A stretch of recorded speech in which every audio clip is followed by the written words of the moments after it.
Hey everyone, welcome back to the Legends of Sport podcast presented by Fujifilm. I'm your host, Andy Bernstein. Today's episode is coming from the Watch Me Sports Bar in Long Beach, California. As you know, if you're a follower of this podcast, we love to return to Watch Me for podcast recordings and live events. This event was called LA Sports Photographers Mixer and features interviews with two legendary photographers who just happen to be women and are longtime good friends and colleagues of mine, Christina House and Lori Shepler. Both Christina and Lori are veteran photojournalists based in the Los Angeles area. Both are Pulitzer Prize winners. Lori, in fact, is a 3-time winner as part of the LA Times photography staff covering the 1992 LA riots, 1994 Northridge earthquake, and 2003 wildfires. Christina's Pulitzer is from her amazing LA Times photo story called Hollywood's Finest, which documented a pregnant and homeless 22-year-old woman, while Christina herself was pregnant. Lori retired after 25 years as an LA Times staff photographer and is now busy as a community advocate and mom to her twin 8-year-olds. Christina's husband, Wally Scally, had a long career as an award-winning LA Times staff photographer. Combined, the four of us have spent decades covering LA area sports with multiple championship runs by the Lakers, the Kings, and the Dodgers, plus countless other games and events in LA. Lori and I go back to the early 1980s when we shot on manual cameras and with film. Hard to believe now in the age of digital photography. That's one of the topics we discuss in this episode. I really enjoyed this conversation with Lori and Christina, as well as the event hosted by our good friend Jax Diener and her Watch Me Sports Bar. Thanks to Jax and her incredible staff for hosting us. So folks, enjoy this episode, and as always, I'll see you on the backside. Well, welcome to my good friends Christina House, Lori Shepler, to the Legends of Sport podcast presented by Fujifilm. We are at the Watch Me Sports Bar, the women's sports bar in Long Beach, California. First of all, how are you guys? So great to have you here. Thank you for coming. Doing good. Thanks for having us. Oh, for sure. Feels good to be in the LBC. Yeah, for sure. I mean, this is our third or fourth time here at Watch Me, which we love working with Watch Me. Jax and the crew are great. What do you think of this bar? I mean, the fact that it is a women's sports bar, it's in Long Beach. Bar over here is basically filled already at like 5:30 at night. Isn't it fantastic to have that? It's excellent. Yep. Yeah. It's a great space. Yeah. I mean, totally. a place that recognizes women's sports and puts it on the pedestal. Mm-hmm. It's awesome. And did I hear correctly? There's a fact that this is the only women's sports bar in the state. I believe it's currently? the only one in Southern California. That's fantastic. So far. But it's a big trend now throughout the country. That's great. The premise is, and I don't want to speak for Jax, but it's a safe place for women to go to watch sports, men, women's sports, doesn't matter. But it's a safe atmosphere. Yeah. It's wonderful. So Yeah. I could feel it. So, okay. I got a question for the two of you. Now, both of you work for the LA Times. You still work for the LA Times. currently obviously, work Christine. there, yeah. Lori works in the LA Times along with us. Did you guys ever work Together at the same time? We did not, I don't think. Did I you ever don't think so. overlap? You might What have year been at a did you few leave? games, maybe. Well, what year did you helping leave? out. 2009. Okay. Yeah. I think I started freelancing there in 2007. So we Okay, did yeah. overlap a I tiny think bit. You did. I think there That's were what some. I But thought. you were more games night shift. I was helping. more day shift. I know Yeah, that we were yeah. at the stadiums, the arenas sometimes. Yeah, for We were sure, seeing yeah. you around, I but we love were it. more friends outside of work. Yeah, Yeah. I love it. Yeah. LA Times, big time newspaper. Of course, we all know it's been the demise of newspapers lately, unfortunately. But you guys really, during the heyday of sports photojournalism, what lit the spark? Christina, I'll ask you first. What lit the spark for you about being a photojournalist? And then specifically about sports. What do you love about shooting sports? Ooh, well, you want to know how I got into Yeah. photojournalism first? Honestly, so I started taking pictures in high school. I took like a black and white film class, and I didn't even know what Yeah. photojournalism was until I got to college. And that's when one of my college professors was Mark Foster, and he was a photojournalist at the LA Times. Yeah, yeah. And so he would, work during the day and come teach us in the evening. And hearing back how wild his weeks were, he'd be shooting a portrait of Usher one day, and then going to a a flood zone or something the next day shooting sports. So I liked that, how random it was. So I got into sports because I went to show my portfolio and I was told I have no sports in my portfolio and I needed to have more of a variety in my work to work at a newspaper. And so I applied for what was it called? The thing that Bert Hanashiro does. Internship? No, it was like a sports photography workshop. Sports Shooter Sports Academy? Shooter Academy. Yeah. Yeah, I applied Really? there. That's how it started? That's how I got into sports. Interesting. So I did that week-long workshop Yeah. and exposed us to, we shot all kinds of college sports that week. It was like baseball and volleyball and basketball. And That's cool. I That was built a Robert portfolio. Hanashiro and his whole crew, right? Robert Hanashiro, yeah. So he had guests come. I think you came and spoke once. I think I might have come in the early days. I remember you telling the story of Shaq on the plexiglass. Yeah. And she started jumping. Wanting to kill me. Yeah. Yes. We've all been there, right? Memorable. Yeah. We're like slight, close, near-death experience. It's like, would you rather cover like a riot, or would you rather have Shaq fall on you? I don't know what The right. Yeah. Anyway, Lori, like what a good about time. you? You've known each other. You and I go back like to the beginning, to like 1982, Early 80s, yeah. right? And we've been side by side through Dodgers, Lakers championships, the early know. days of the Clippers, the Yeah. Kings, everything. I mean, you and I basically inseparable for all those years, right? Yeah. But what got the spark started for you?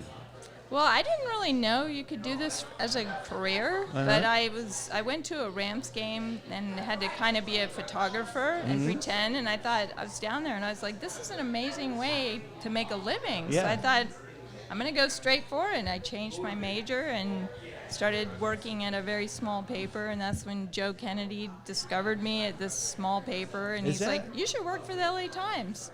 So then I got an internship, and then I got hired after that. I It's didn't just know that. Like that. So, Lori, when you started in '82 professionally, were there any female photographers on staff at the time? At the LA Times, I think, well, there was, Jane came in. Yeah, Yeah. she was like my idol. Right. I looked up to her because Right. she was doing all the sports. Yeah.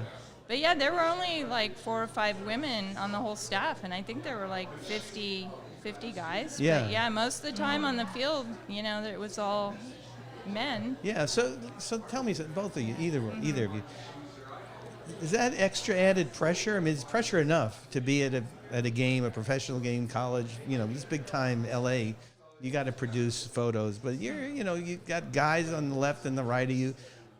Lucy Nicholson and I talked about it on the podcast, and her comment was, "I just sharpened my elbows," Yeah. Oh, I love Lucy. Yeah. She was Yeah, inspiring Lucy's- to watch. Yeah. Yeah. But Yeah. did that add to any of like wanting to prove the guys wrong? Did you ever feel extra added pressure being a female photographer amongst a big gigantic pool of men photographers, that you had to prove them wrong in some way, or prove yourself that you could compete, or whatever? I don't know. I think when I first came in, it was kind of a man's world, you know, as far as sports. So, the way that they looked at me is like, oh, you're here to take some pictures. And I kind of felt like, everybody was nice, though, but I felt like I just had to prove myself. So then I just worked even harder. And then I'd go to games, and then they'd start to see my photos and say, Right. wow. All right, so ladies, either one of you, were there any female photographers that you wanted to be like, that you wanted to emulate? Because I wanted to be Neil Leifer when I grew up. Didn't matter if he was a male or female, but in your case, as female women photographers, and we're celebrating women photographers on this podcast, who lit your fire as a female photographer? Either one. Who lit our fire? Yeah. Well, I think when I entered the workforce, the women who were on scene doing the work that I wanted to do were some of my older colleagues who were seasoned photojournalists, so like Francine Orr, Carolyn Cole, Liz Balin was really great on staff. I also really loved Lucy Nicholson. Oh, Lucy. Just watching her work ethic The queen. was amazing. Yeah. And she just would be this tiny petite thing amongst the sea of male photographers Right. on the sidelines and just killing it. Yeah, And so I just amazing. feel like watching her. No, Lucy So- was the best. Is Yeah. the best. What about you, Lori? I think I got into it, to where I didn't know about photography before this. So all I saw was Jane Kamen. Yeah. She was just kicking butt Yeah. and taking these amazing photos. Still sports working hard, photos, Jane. And she Yeah. still is. Yeah. Yeah. Still out there, yeah. So, yeah, she was the one that I wanted Yeah. to follow, So I'm going to go with a tough question, all right? So we're talking about sports. Favorite sporting event that you ever shot? Favorite sporting event? Now, I know that you're a prize-winning photographer with portraits and everything, but I want to talk about an actual live event. Okay. So what was your most favorite event? I've been shooting more feature-y type of things, but I did when Mayweather and Pacquiao were going to do that fight. I didn't get. I was shooting video, and so I shot like a video montage of them prepping for the fight. So I was following from them the around weigh-in training. and stuff. Oh, you shot like all behind the scenes stuff, like behind the scenes type of thing. I didn't get gotta to check that film the actual Yeah. HBO event. That's Okay. a pay-per-view thing. Very cool. And But that was fun. What about you, Lori? Oh, gosh, that's a hard question. That is Yeah. a hard Out of one. all the sporting events all and of the them. finals and the games, honestly, I think it was probably Kobe's 81 game. Yeah. Just because I knew in the whole scheme of history that there was something about that. Yeah. But the NBA finals, they all were. I have something about in my heart for the Lakers. So, Yeah, yeah. But it was that game. So, you know that somebody of the three of us was not at the 81-point game, which is me. That's a whole other story. Because I was a single dad at the time, and the Lakers were on the back end of a doubleheader at Staples Center, and my boss and I decided I'd cover the Clipper game, but I also had my kids who were little in car seats. It was a whole scene. Wow. So, of course, he knew that I wasn't there and never let me live it down. Oh. So in our own book that we did together, of course, there's no pictures of the 81-point game. Oh wow, I didn't. But know you were that. there as a father. Yeah. And that trumps everything. Thank you. And Yeah. speaking of that, both of you ladies are moms. We are. Okay, so I don't want to get into the cliche of work-life balance and all that stuff, Yeah. but juggling a family and a career, I mean, I did it. Doesn't matter if you're male or female, but talk about that a little bit, Christina. I mean, I saw you when you were like big as a house, pardon the pun, but you were working while you were pregnant and everything. Yeah. I think I had to start turning down sports events at a certain point because I didn't feel safe on the sidelines or if a foul ball hit me or something. Right.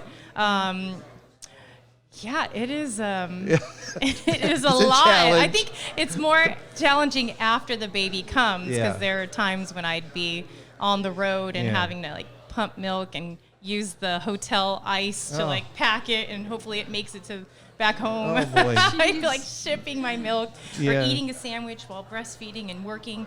It's just God. you juggle those things and you make it work. Yeah. It's definitely not Yeah. easy. Yeah, You know? you had to. I mean, Lori, you got two 8-year-old. They're 8 years old Yeah, now. I can't yeah. believe your twins are 8 years old. I know, right? And you had Twins. challenges with your daughter when she was really young. Yeah. And got through that. I mean, Yeah. but you had retired as a photographer by that point, right? But I do my work. I have a nonprofit for Yeah. animal welfare, and I'm a environmental advocate. You are. So I'm so busy during the week, and then I have them on weekends. Yeah. So yeah, it works out perfect. But I can't imagine, how it Passion is. work. Mm-hmm. That's what Just you're up to. yeah. It's just having having Yeah. children and working. But it's a and beautiful thing. Yeah. It's hard, but it's what we've all dreamed of, right? Being able to do both. But it's a challenge, especially when you're a single parent. Yeah. Christina, you're obviously married to one of the great photojournalists that I've ever met, Wally Scally, one of my heroes. Another that's guy that nice. I've been around my whole career. Right. So now he's got a little bit more time to help out, right? Yeah, Which is he great. can. So Takes I guess takes it's off me a little. a good balancing act, right?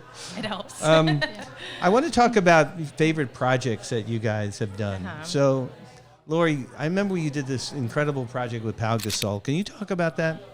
About the book Oh, you did with yeah. Pau?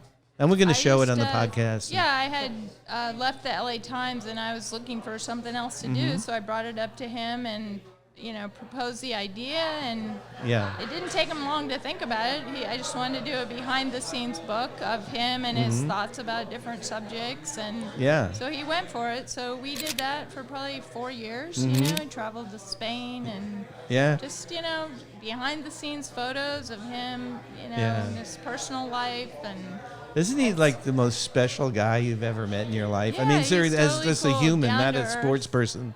I mean, he wrote the foreword to the Mamba Mentality book. Right. He's always been just a regular guy. I love that guy. Yeah, he is. Amazing. That's interesting that he wrote the foreword, because Kobe wrote the first I know. foreword for a book for my book. He told with me Pau. that. Yeah, Pau said that. That's amazing. Exactly. Yeah. Right. That's amazing. Yeah. So I felt so grateful to Kobe for doing that. Yeah, 'cause and they're like brothers. That's Yeah. when he said they're like brothers. Exactly. I love the fact that Pau credits Kobe for Pau getting into the Hall of Fame, because he said that he didn't know how great he could be until he met Kobe, who pushed him. And we got to witness that, firsthand and document it. And of course, now it's a memory, but it's a wonderful memory to have, and the legacy he left behind, which is the Mamba mentality. We all have to bring that into our lives, right? Yeah. So, Christina, your favorite great. project, I mean, both of you are Pulitzer Prize winners. You were part of a Pulitzer Prize winning team. Yeah. The LA Times, 3 times, Lori? Yes. Yeah, incredible. The- Christina, you're a Pulitzer Prize winner. Tell me about maybe your favorite project or your top 2 favorite projects, because I mean, I know what my favorite projects are that you did, but and I don't want to. I am going to interrupt you because you were pregnant while you were doing the project that won the Pulitzer. I was. Right. So can you talk about that project? So I followed a young woman that we found was living on the side of the 101 freeway in Hollywood, and she was pregnant, and she was looking for housing and trying to get out of that life, and come to find, when I started following her, I was also pregnant. I was just a little bit behind her schedule. So just our side by side and me documenting what life was for her, I think it was important for the public to see what it was really like for someone living on the streets. So I just wanted to humanize her experience and give a glimpse of her everyday life struggle and her ambitions and her her joy and her weaknesses and her struggles and her love, and just make her a whole human. And that was an honor to be a part of that journey with her. Oh, absolutely. Well, we're obviously going to post photos during the podcast. We're going to put out the link to the photos, both of yours. But what a special project. It was called Hollywood's Finest? It was called Hollywood's Finest because she was a Hollywood street kid. She was in the foster care system and ended up on the streets afterwards. And she had that tattooed on her head, on her scalp, Hollywood's Finest. And so that's how we got the name for the project. Yeah. Are you in touch with her now? We stay in touch. Yeah. Incredible. Here and there. Yeah. But whenever we can touch base, we do. You and I have a little bit of a link, too, because, well, I mean, obviously you'll remember this, but the audience doesn't know. Reggie Miller and his wife were expecting their first baby. Yeah. So Reggie calls me. He says, "We want to have the birth documented." And I said, "Well, okay." He said, "But with all due respect, we'd rather have a female photographer." I said, "You thought they were asking you?" Fine. I got the right person. If you remember, I texted you or called you. Me. That was so sweet that you thought of me. They were so thankful, and you still are. Yeah. So I was there with them for their first child. Yeah. I think maybe I missed the actual birth, but they gave me footage, and then I made a whole video because I did little interviews with them before, Beautiful. and then the subsequent children, I did something similar. Yeah, great people. I met Reggie when he was 14 years old. Really? When I went to shoot his sister, Cheryl, who had just scored 105 points or something in high school. And there's this little scrawny kid shooting baskets in the driveway. And I knock on the door. She said, "Oh, do you mean my brother Reggie? Like that little kid?" So, Really? That's amazing. It's Such kind a of funny. nice We joke family. about that. Yeah, he's a great person. Yeah.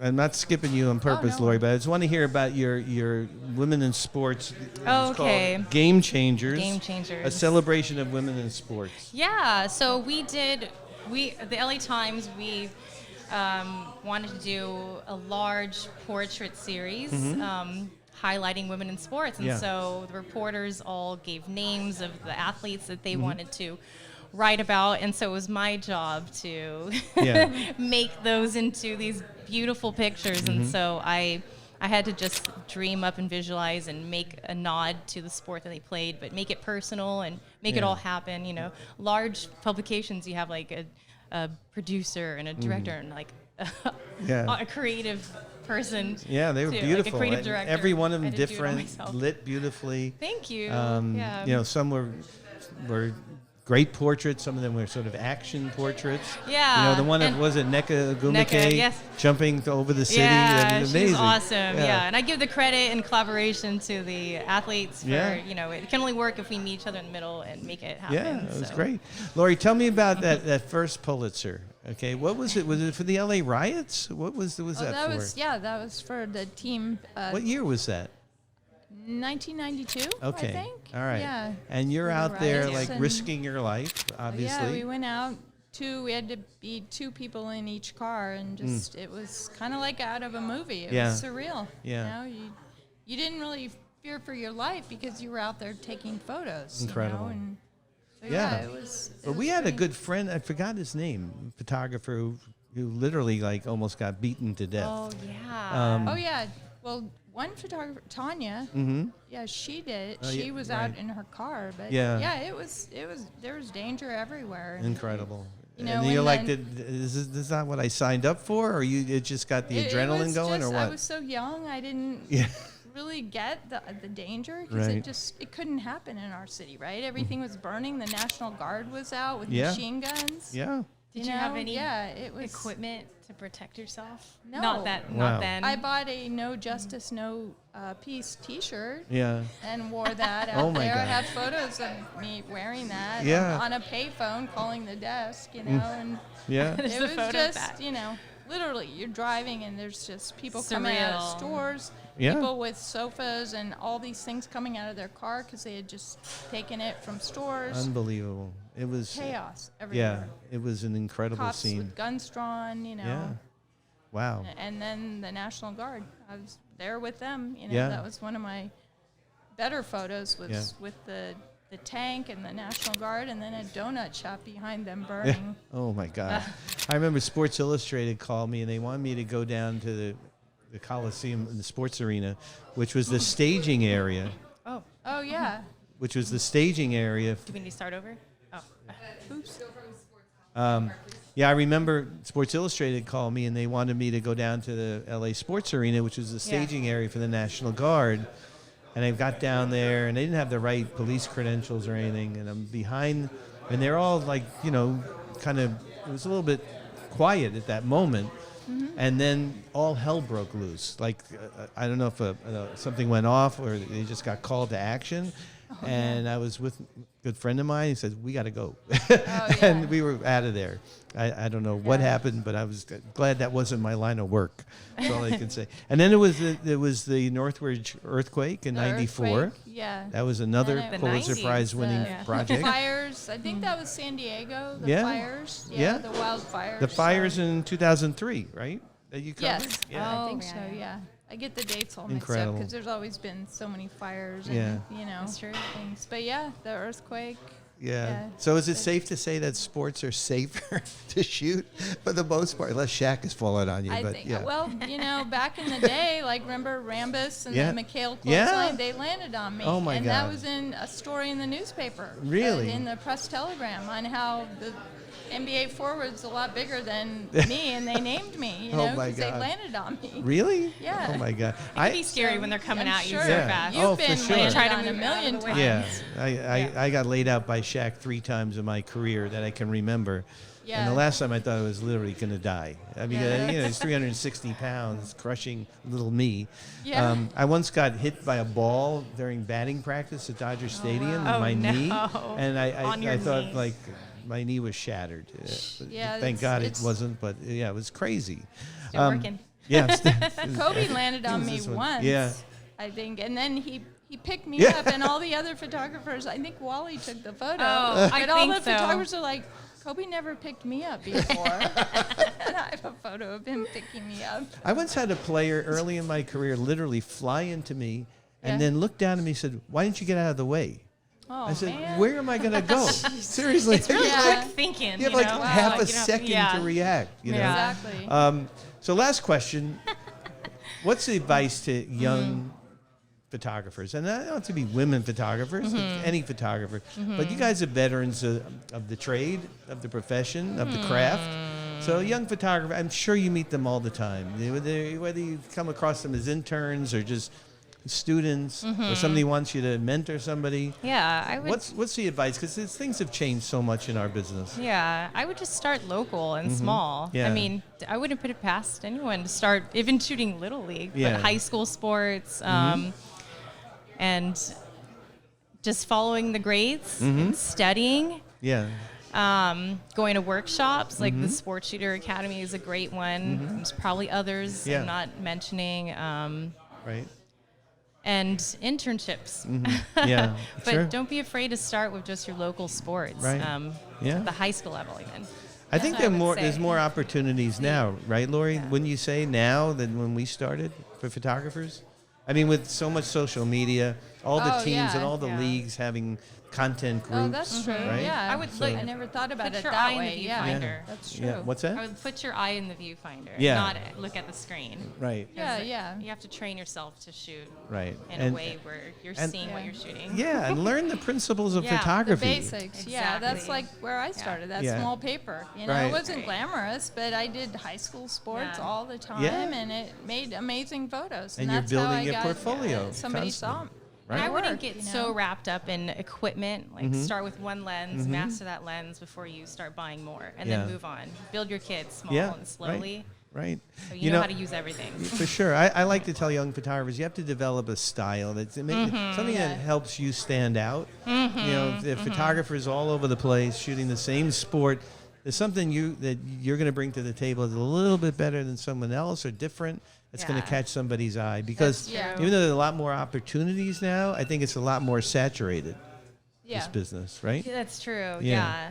Yeah. Yeah. There, and it's the market's saturated as a freelancer. Yeah. It's hard because it's It's like, hard. Yeah. Yeah. Especially I in don't know how newspaper. many more jobs are going to be you know? available as a newspaper photojournalist. Yeah, the unfortunately, sad newspapers. part. I think, as we know them, newspapers in the front porch of your house are kind of fading away. Unfortunately. Yeah, Yeah, it's golden different. years. Do you think there will still be team photographers, or that will be like a freelance rotation? That's also? a great question. I don't know, honestly. The teams have now in all the sports taken on full-time content groups, built them from scratch. It literally started with a guy with an iPhone, which now has become like a 30-member team of videographers, editors, still photographers, Yeah. which is great. But Yeah. I don't know. I'm glad I got out what I did. Same here. Yeah. So, Yeah, who knows? I meet some of Yeah. the social media Yeah. photographers and videographers, and sometimes I hear that they're doing it for free, or Yeah. and that may be fine for Yeah. when you're trying to build your portfolio, but don't sell yourself short. Like No. what you're doing, your time is worth something, and make sure you value the work that you do Yeah. and get paid for it. I agree. I And I mean, think everyone needs to stand together on that for this to continue to be that's the lifestyle that's sustainable. yeah, and be a professional photographer. Yeah. Yeah. Professional photographer Yeah. means that, like you said, somebody's valuing your work, and you're valuing your work yourself. Yeah. Don't undersell yourself. Yeah. Right? Exactly. So yeah. Yeah. So anything coming up that we should know about? I mean, any projects? I mean, Lori, I know you're not shooting anymore, Yeah. Just, but you have your books and well, I'm you're working on some things Good. in different categories. Uh-huh. Stay tuned. Yeah, stay tuned. I can't say anything now, but I stay got you. tuned, And Christina, Yeah. what do you have on the horizon right now? Right. What's Well, right in front of you? On Sunday, a story is publishing. I followed a former gang member, now Catholic priest, Oh, who's boy. a chaplain in hospitals. That's Okay. going to be really interesting. That's coming out. Very cool. That's publishing Sunday, I believe. All right. Well, but other than that- it'll come out right before this episode comes out, so people can see it. So we're going to put search. all the links up there, books and Cool. all your projects and photos Yeah. and stuff. But I can't thank you guys enough for coming on the podcast, thanks for showing up having today, us. putting up with Yeah. The audience doesn't know this, but we had a lot of distraction going on here, and was you a guys dog in a rolled car. with it. Yes. Triggering an alarm Yeah. over and over and over. But so great to be here at the Watch Me Sports Bar, and Yeah. thanks for being guests on the Legends of Sport Made it. podcast, Yeah. presented by And great Fujifilm. to Great. sit next to Lori Shepler. Thank you. Yep. Thanks, Andy. Thank you, guys. Well, this episode was so much fun to do. I really enjoyed sitting down with my friends Lori and Christina and talking about their amazing career and shared memories of working side by side at so many iconic sporting events in Los Angeles. Big thanks to Jack Steiner and her staff at the Watch Me Sports Bar in Long Beach. We love taking our show on the road to this terrific bar. We believe and support their mission to provide a safe and friendly place for women to gather and watch sports. If you're in the LA area or traveling there soon, please check out the Watch Me Sports Bar in Long Beach. We will post their info on our social media. Big thanks also to our sponsors of this episode and for the event: VIP Tickets, Saki High, Paul's Photo, and of course our presenting sponsor, Fujifilm. Please follow Fujifilm on Instagram at FujifilmX_US. That's at FujifilmX_US. Thanks, everyone, for your continued support of the podcast and for tuning into this episode. Please tell all your friends to subscribe to our YouTube channel, Legends of Sport, and our Instagram at Legends of Sport, and my photography can be found on Instagram at ADB Photo Inc. Thanks, as always, to our producer, Carlin Barker, and our editors, Sean Gosser and Addison Shao. Thanks again, everyone, for checking out this episode. We'll be back next week with another great episode of the Legends of Sport podcast, presented by Fujifilm.